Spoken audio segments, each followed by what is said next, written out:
Hi, good morning. Are you awake? Thank you so much, dear Beate. Thank you so much, dear Minister here of Bavaria, here in Brussels, for opening this first DLD. You were very motivating and very inspiring. Thank you for this, for your words.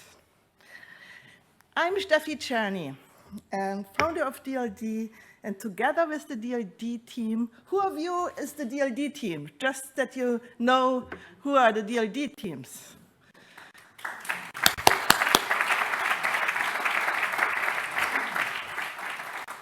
Together with the DLD team, I'm very happy that you're all here. I'm pleased to welcome you here at DLDeurope. Some of you know that I have hosted and curated many DLD conferences since 2005. But I have to confess, this one here in Brussels is very special to me. I hope you will forgive me some biographical notes, some personal notes, but I think I should share it with you. As you probably can see, I'm part of the post-war World II generation. I'm not that young anymore.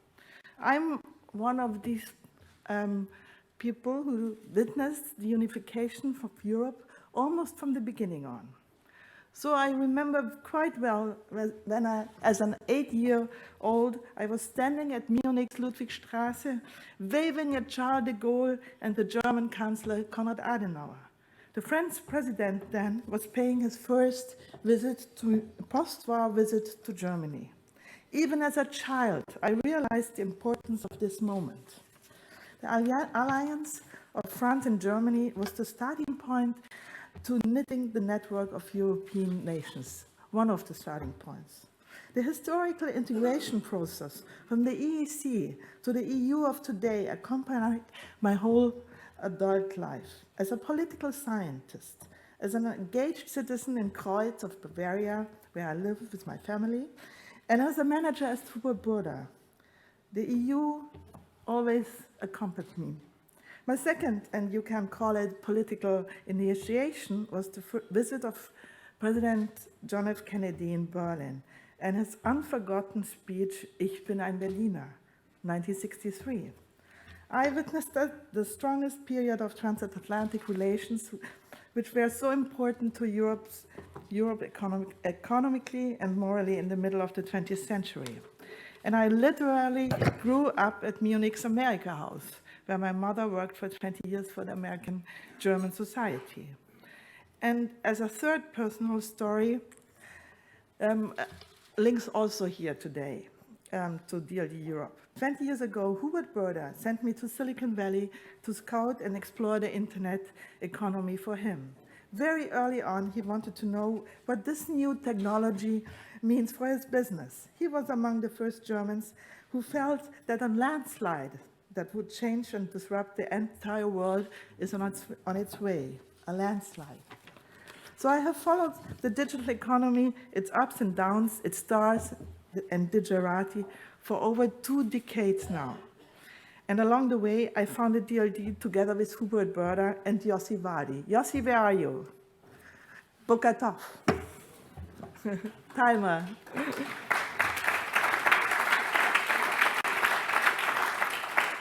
So after these personal remarks, let's jump to the DLDeurope of today. As you all can feel in recent years, these 3 entities, the unification of Europe, the transatlantic relations, and the outcome of the internet have reached a turning point. The European Union seems to be in constant discord and in a mood of crisis, with the euro crisis, youth employment, rising nationalism, yesterday in Mecklenburg-Vorpommern, and recently mass migration and Brexit. The transatlantic relations have also lost their momentum in the US with the so-called pivot to Asia under President Obama. And they are also under constant strain over economic and political issues between the EU and the US, largely driven by the extremely successful US tech companies and, digital companies, you know, Apple, Facebook, Google, Amazon. You will hear later of it. Thirdly, the internet as we know is over. It has brought an incredible amount of change in only 2 decades. But this was only the beginning. The real digital revolution is about to start. There are many technologies that in combination will drive massive change across our entire world again. I'm talking about drones, blockchain, augmented reality, virtual reality, 3D printing, above all, artificial intelligence, robots, Internet of Things, genomics. You all have heard of it. So we have to ask ourselves, what's next? With technologies and with geopolitical development will drive the biggest change over the next 10 to 20 years. Who or what will create the next economy, the next political reality? This is why we are here today, to discuss in an interdisciplinary way, in a spirited way, what are the implications for us, for Europe? Can we create a better, a more thriving and safe Europe, a more unified one? Where's the European place in the world? Which role plays digitalization? Let's find out and start a dialogue today, a dialogue with positive momentum to find new ideas. That's what I invite you to do today. Listen, learn, discuss, and argue, but always with a positive outlook to the future. A positive outlook to the future. I think this is important. Now, Yossi, please come on stage. You are the chairman of DLD since 2005. We learned so much from you. You are the networker between the triangle of Israel, US, and Europe. You are the godfather of DLD. We learned not only digitalization, what it means to us, we learned so much about Israel. You are... Go on, I like it. Vardi. Go on. Okay, thank you. Okay. Good morning, everybody. Good morning, Steffi. Good morning, Mr. Kallen. Good morning, Mrs. Minister. Good morning, friends. It's really terrific to be here. We have a very loaded day, and I would like to add to the very wide perspective of Steffi one more thing, and this is how we can increase the activity of entrepreneurs in Europe specifically, but also in the rest of the world. All these wonderful things which were mentioned will not happen unless there are passionate, enthusiastic, active entrepreneurs. Entrepreneurs today are not bound to one place. It's very easy for them today to move from one location to the other. And it's up to the cities and governments of different places and countries to make it attractive for them. An entrepreneur can be today in Berlin, tomorrow in Silicon Valley, the next day in Beijing, and the next week in Tel Aviv. They will find the same services, the same technology, the same jargon, the same language, the same hubs, the same meetups, the same topics all over the world. It's really a flat world, as Thomas Friedman mentioned, and the main challenge is to attract them and to engage them in the communities where you want them to work. I think this is the main challenge today, and we are going also to discuss this challenge during the day. I wish everybody a fruitful meeting, and I guess that Steffi mainly wanted me to come here and to invite you to come to Israel to attend the DLD Innovation Festival, which will be in Tel Aviv, September 24 until 29. We are going to have close to 15,000 foreigners and Israelis. We have nice beaches, great restaurants, and good parties, and it will be a lot of fun. Last year we were able to create for the visitors in DLD the biggest sandstorm we ever had in our country. You liked it, Mrs. Minister. So this year we are planning. We cannot repeat the sandstorm. We are planning for you a big flood. So please come, and I look forward to see you. And again, thank you, the Buddha people, for involving me in this terrific event for so many years. And I'm afraid that you will get tired of it sooner or later. No, okay. This is what I wanted to hear. You know, it was a cheap maneuver to. Okay, enjoy the rest of the day.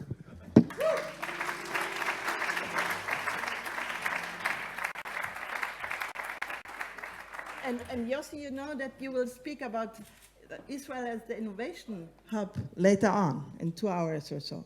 So, DLD Tel Aviv, have you heard? You really should come. We will marketing it the next day, the whole day. So now it's time to introduce you to my dear colleague Dominik Wichmann. He was a journalist, and he became my colleague last year. Now he's the curator of DLD, and together with me, the managing director. Thank you, Steffi. Thank you. A little bit, I'm still a journalist. I still feel as a journalist. Thank you, Steffi. Beate, Yossi, thank you so much for your kind words, and especially for the introduction to the DLD world, which is still kind of alien to Brussels scene, but we're working on that. That's going to change. I also would like to welcome you here at DLD in Brussels, our first conference. And during the last 6 months, we were constantly asked, hey, why did you decide to establish a DLD conference here in Brussels? Probably an annual DLD conference. And whenever we were asked these questions, we actually just referred to the current news. And so the relevance of a DLD in Brussels, I think, is quite obvious. These days, it seems that almost every topic we're talking about within the political realm is somehow related, if not somehow intertwined, with the impact of what is regularly called the digital revolution. So where communication changes, not just communication changes, the whole society itself is going to change. And that's what we witness these days. In times of massive disruption, and we're actually living in times of massive disruption, you can either see the glass half empty or you can see half full. To see the glass half empty, that's usually the mood in which Germans tend to portray the times they're living in and the challenges we're facing right now. However, and Steffi and Yossi pointed that out, DLD's legacy and DLD's heritage is rather different. We like to see the glasses around us half full, and that's not true just because we have a great party coming up tonight here in Brussels at the Quint location. You're hopefully going to join. No, we really believe that digitization is a mean to an end, a solution for solving problems and crises, as a chance for all generations to preserve or even to build up a fair, a transparent, and an efficient ecosystem of modern living. Let me now introduce you to Mr. Paul-Bernhard Kallen, who actually, I think he doesn't want to hear that, but who actually had the initial idea to launch a DLD conference here in Brussels. Paul-Bernhard is the CEO of German-based Huber Media, a company behind DLD, and somehow not only, as I said, the spiritus rector of this conference, but also responsible for the amazing turnaround story of a traditional German publishing house into a digital powerhouse. Ladies and gentlemen, may I please ask you for a warm round of applause for Mr. Paul-Bernhard Kallen.